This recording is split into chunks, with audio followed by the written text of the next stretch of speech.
네, 미국의 보스턴의 한 교회에서 전도 집회가 열렸습니다. 그 교회 담임 목사님께서 보스턴에 있는 학식이 있고 또 가장 명성이 있는 한 학자에게 대표 기도를 좀 해주십사 이렇게 부탁을 드렸습니다. 대표 기도를 부탁받은 학자는 그 전도 집회에서 모든 아름다운 수식어를 다 동원해가지고 정말로 멋진 기도, 정말로 화려한 기도를 했습니다.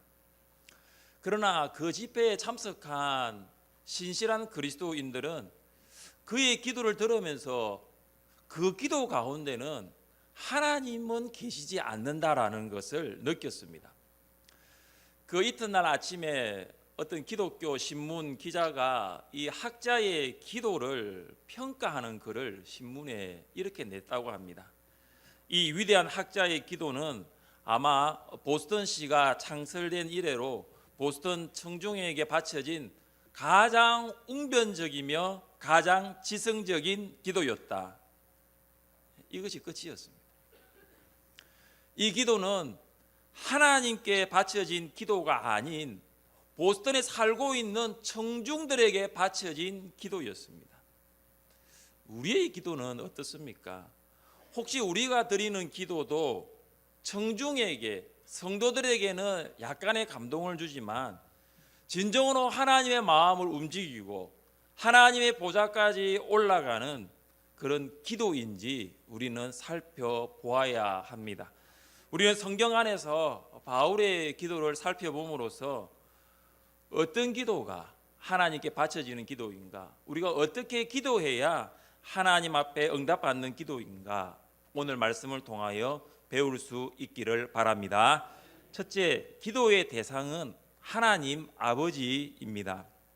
사도 바울은 하늘과 땅에 있는 각 족속에게 이름을 주신 아버지 앞에 기도했습니다. 바울은 하나님 앞에라고 쓰지 않고 아버지 앞에라고 했습니다. 기도는 죄인인 인간이 천지를 창조하신 하나님 앞에 두려움을 가지고 하는 그 종교적인 행위가 아닙니다.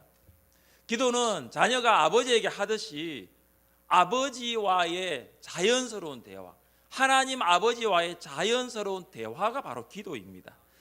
바울은 기도가 종교적인 행위가 아니라 아버지와의 대화라는 것을 강조하기 위해서 하나님 앞에가 아니라 아버지 앞에라고 했습니다. 불신자는 돌과 나무 또 달 같은 피조물을 향하여 손바닥을 비벼가면서 일방적인 주문을 외웁니다. 그런다고 피조물이 불신자들에게 반응하는 것은 아닙니다.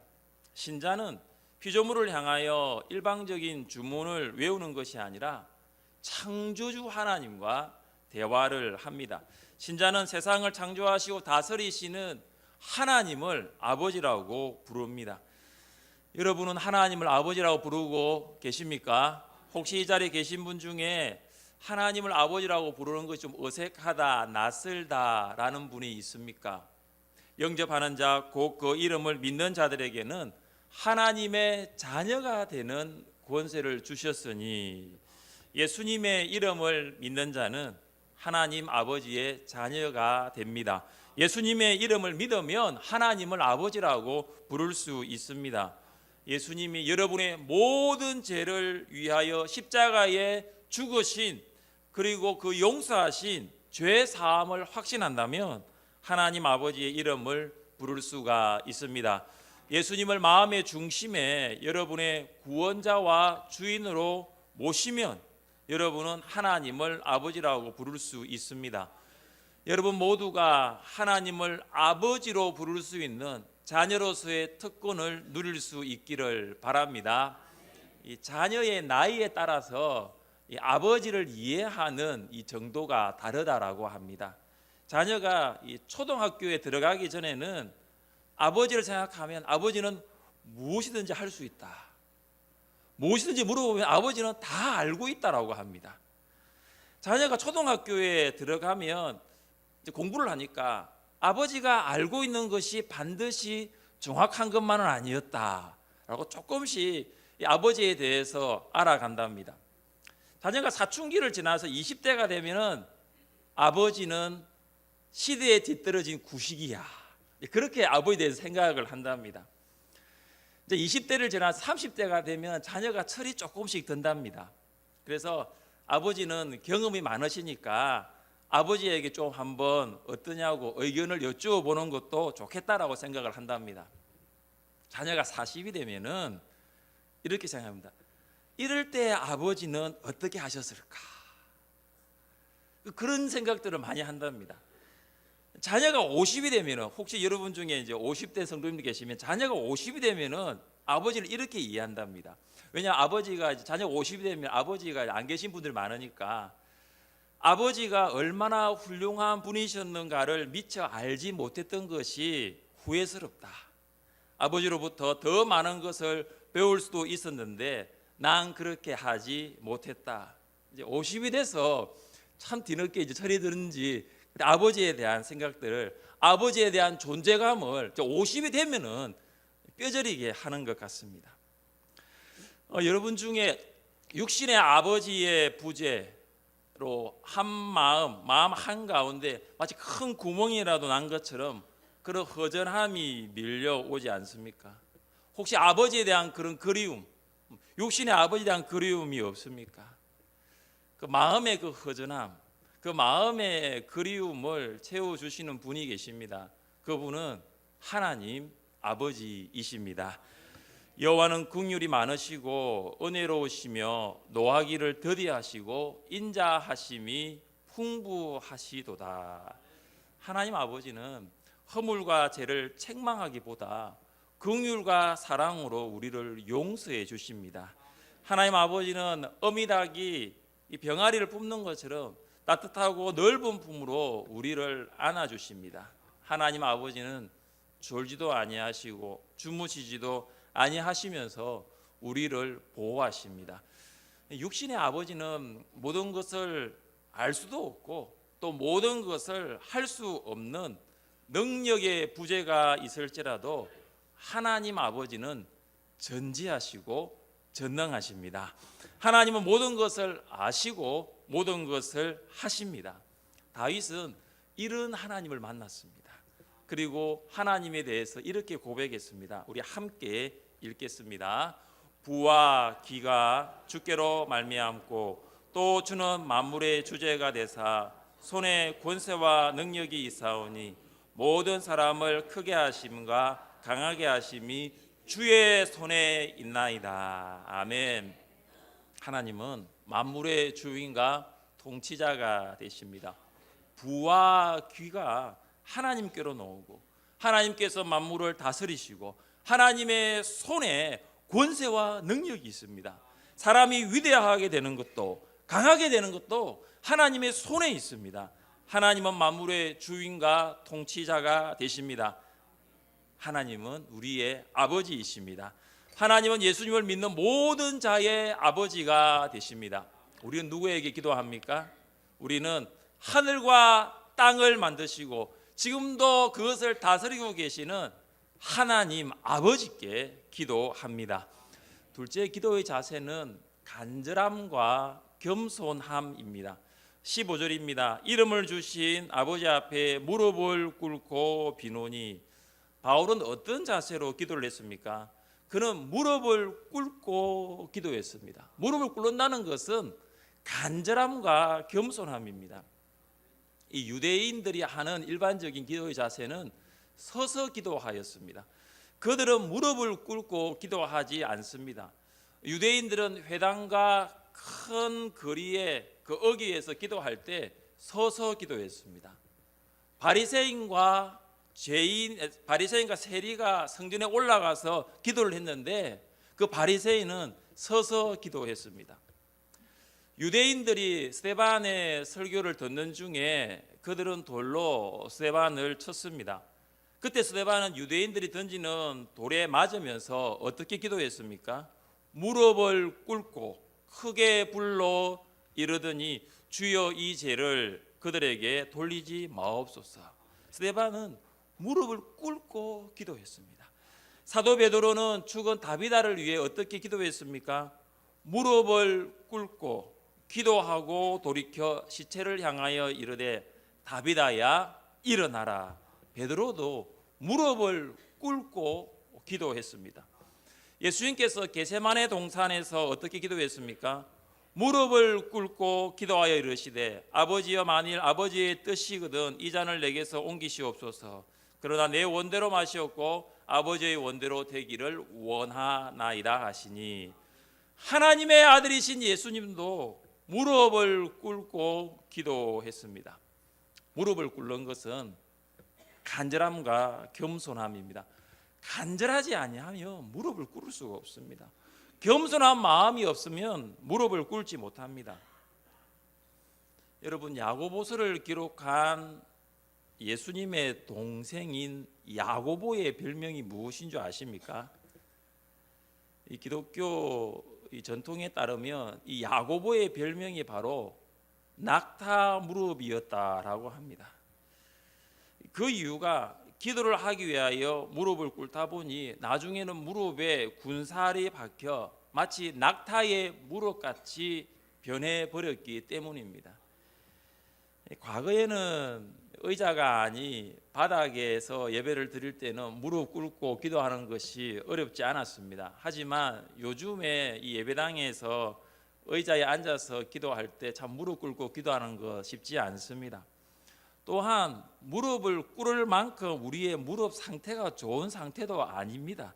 예배당의 환경도 그렇고 우리의 무릎 상태도 무릎 꿇을 만큼 좋지는 않습니다. 근데 더 심각한 것이 뭐냐 하면 우리의 마음의 상태라는 거예요.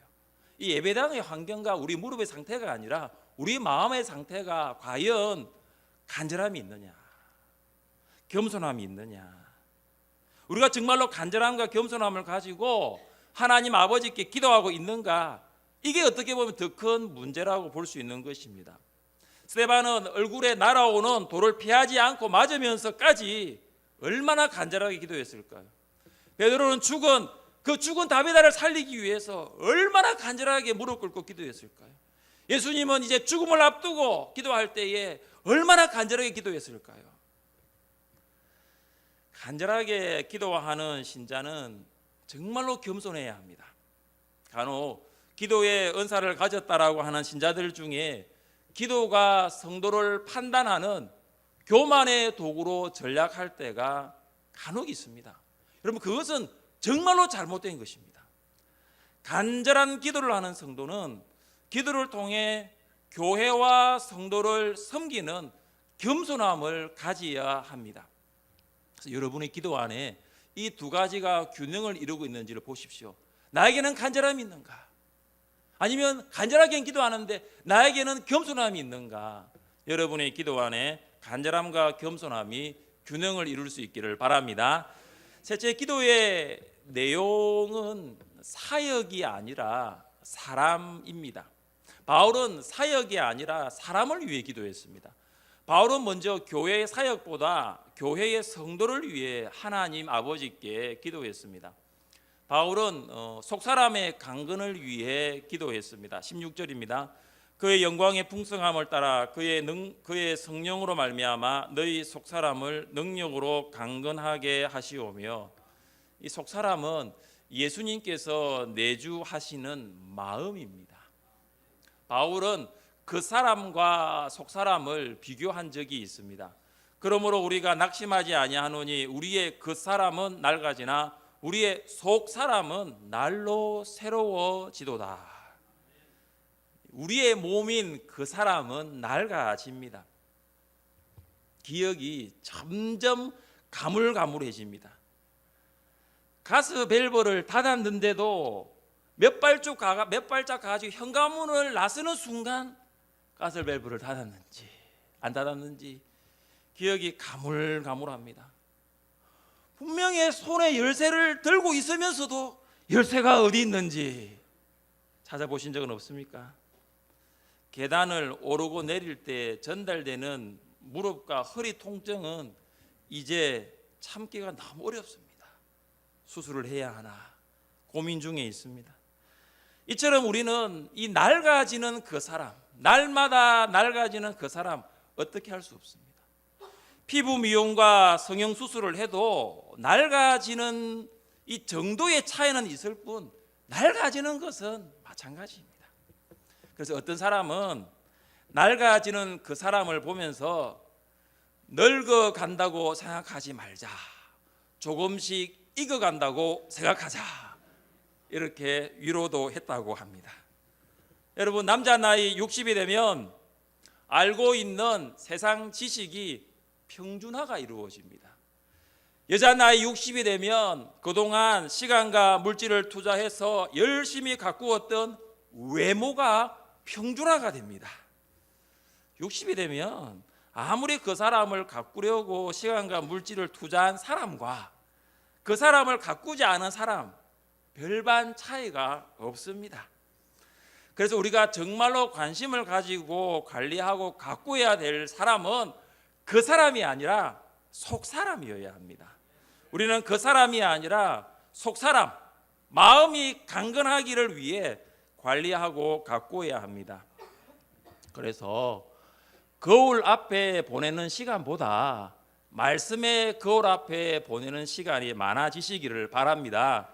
손바닥으로 얼굴을 마사지하는 시간보다 두 손 모으고 기도하는 시간이 많아지시기를 바랍니다. 속 사람이 강건하지 아니하면 낙심하기가 참 쉽습니다. 바울은 복음 때문에 환난을 겪는 그를 알고 있는 에베소 교회 성도들을 위해 무슨 말로 위로했습니까? 그러므로 너에게 구하노니 너희를 위한 나의 여러 환난에 대하여 낙심하지 말라. 이는 너희의 영광이니라.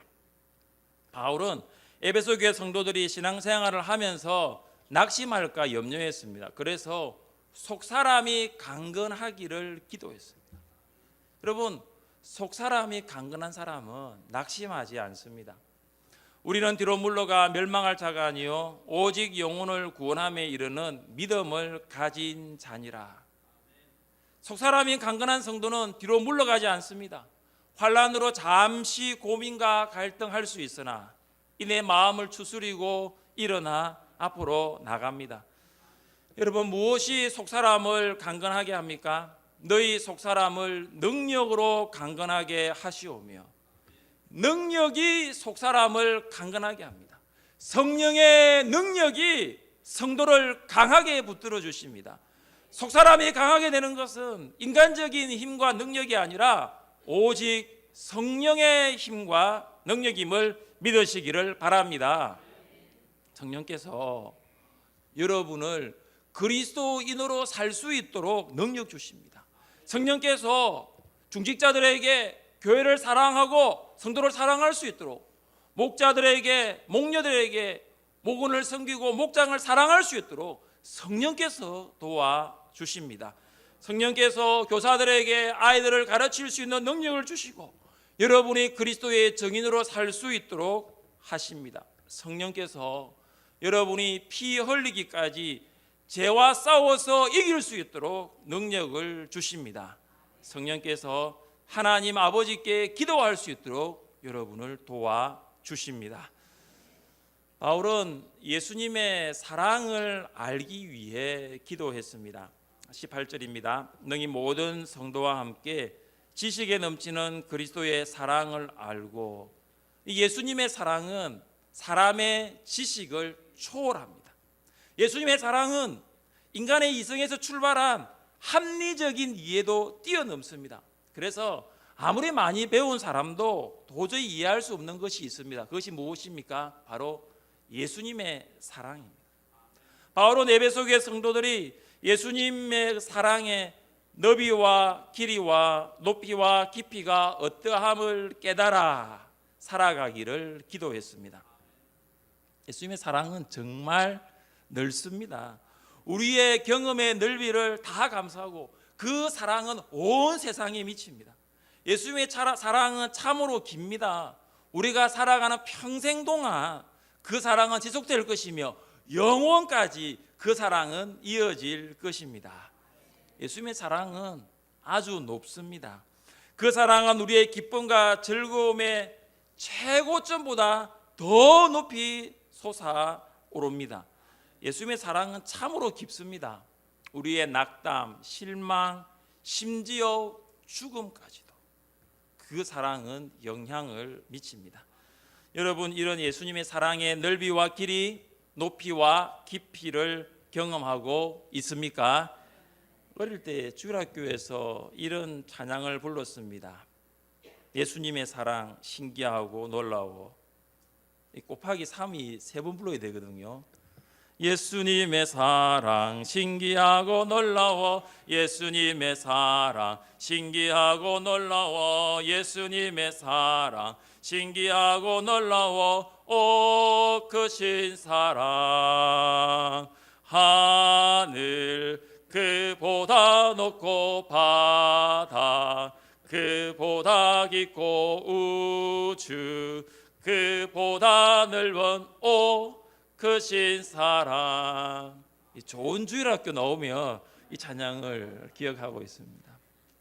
율동도 있는데 그건 제가 안 하겠습니다. 율동도 있거든요. 이렇게 하면서 이렇게 뭐 있습니다. 이렇게 하면 있더라고요. 저는 바다 깊숙이 내려가 보지는 않았습니다. 그리고 지구의 대기권을 벗어나서 우주 밖으로 날아가 본 적도 없습니다. 근데 비행기를 탈 때마다 느끼는 것은 참 하늘이 높다. 하늘이 참 높다. 근데 그 하늘보다 더 높은 거예요. 그 사랑이 그 하늘 비행기를 타도 그 밑에가 안 보이는데 그 하늘보다도 더 높은 것이 예수님의 사랑이다. 찬송가 304장 3절 가사를 보면 하늘을 두루마리 삼고 바다를 먹물 삼아도 한없는 하나님의 사랑 다 기록할 수 없겠네. 하나님의 크신 사랑 그 어찌 다 쓸까?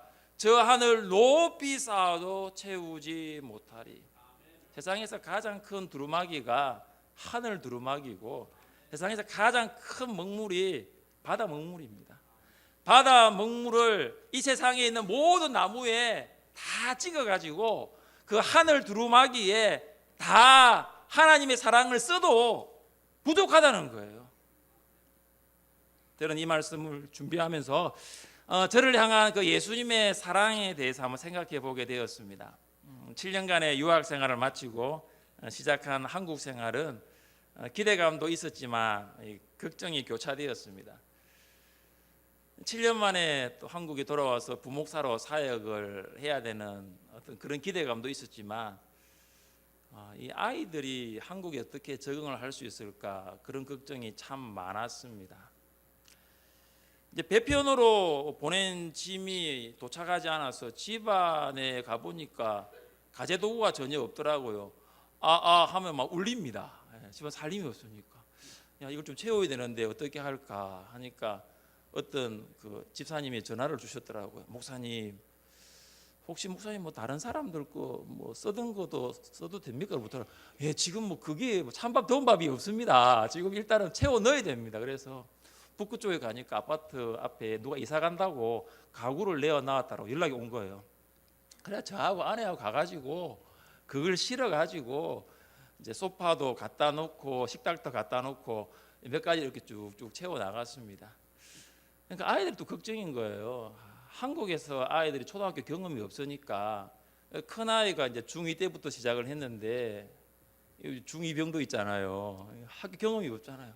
학교만 갔다 오면 우는 거예요. 왜냐하면은 무슨 말인지 못 알아듣고 시험을 치는데 보면은 문제를 이해하지 못하니까 답을 풀 수가 없는 거예요. 이게 도대체 무슨 문제인지를 모르는 거예요. 한국어가 딸리니까. 그래가지고 참 갔다 올 때마다 많이 울었어요. 그래서 제가 침대에 앉혀놓고 이렇게 저렇게 아빠 미국 가면 안 돼요. 미국 갈 수 없다. 이렇게 얘기하더라고요.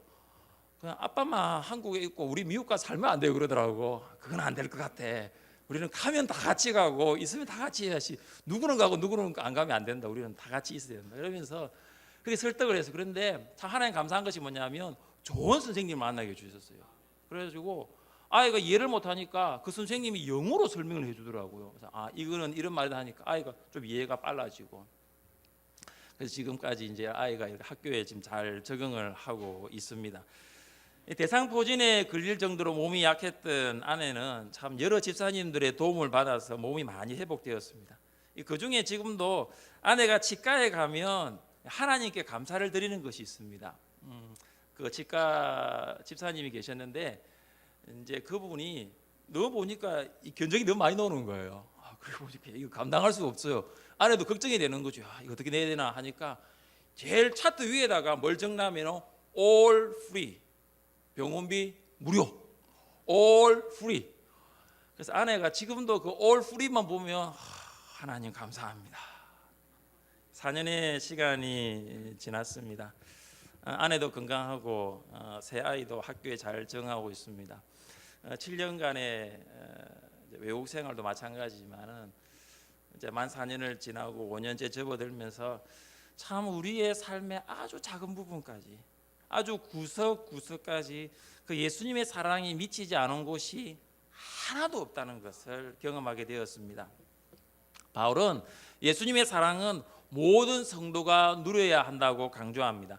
능히 모든 성도와 함께 지식에 넘치는 그리스도의 사랑을 알고, 바울은 에베소 교회 성도들뿐만 아니라 하나님의 모든 백성이 예수님의 사랑을 알아야 한다고 기도하였습니다. 성도라면 인간의 이성을 초월하는 예수님의 사랑을 누려야 합니다. 하나님은 여러분을 사랑하십니다. 하나님은 그의 아들 예수님을 이 세상에 보내셨습니다. 그리고 하나님은 여러분의 죄를 위하여 예수님을 십자가에 죽게 하셨습니다. 이 세상에 아들을 사지로 보내는 아버지가 어디 있습니까? 여기 있습니다. 하나님 아버지십니다.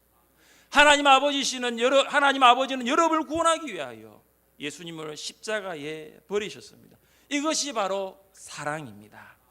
사순절을 보내면서 여러분을 향한 그 사랑을 경험할 수 있기를 간절히 바랍니다. 바울은 하나님의 충만을 위해 기도했습니다. 19절 중반절은 하나님의 모든 충만하신 것으로 너희에게 충만하게 하시기를 구하노라고 했습니다. 충만은 하나님 아버지와 우리의 관계에서 부족한 것이 아무것도 없는 상태, 그것이 바로 충만입니다. 우리의 마음과 삶을 채우는 것은 하나님의 충만입니다. 하나님은 우리가 생각하거나 기도하는 것보다도 더 넘치도록 채우십니다. 여러분 이런 경험 없습니까? 길게 기도를 하지 않았어요. 잠깐 기도했어요. 이것이 있으면 참 좋겠다. 하나님 이것 좀 필요해요. 잠깐 기도했는데 하나님이 그것을 정확한 시간표에 따라 채워주시는 거 경험하지 못했습니까? 큰 소리로 기도하지 않았어요. 작은 소리로, 작은 신음으로 기도했는데도 하나님이 거기에 딱 갖다 놓으시는 거, 나를 거기에 딱 인도하시는 거 경험해 보지 못했습니까? 하나님 그렇게 채우시더라고요. 참 놀랍지 않습니까? 여러분 하나님의 충만은 어디에 있습니까? 그 안에 신성의 모든 충만이 육체로 거하시고 너희도 그 안에서 충만하여졌으니 그는 모든 통치자와 권세의 머리시다.